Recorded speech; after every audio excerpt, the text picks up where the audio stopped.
समंदर को याद करो। वो डॉल्फिन्स तो याद होंगी ना तुम्हें? उन डॉल्फिन्स के बारे में सोचते हैं, ठीक है? अपनी आंखें बंद करो जल्दी।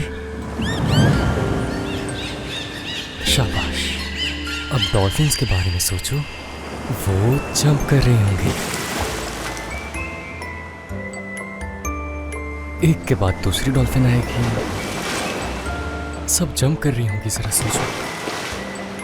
चौथी डॉल्फिन्स। हाँ, वो 4 डॉल्फिन्स। हाँ बिल्कुल आयशा।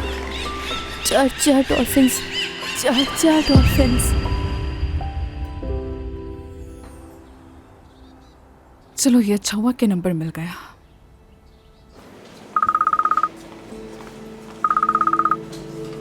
और खान साहब के फोन पर कॉल आ रही है। हेलो, क्या मेरी बात उफुक से हो रही है? नहीं, बिल्कुल नहीं। आपने गलत जगह कॉल कर ली है।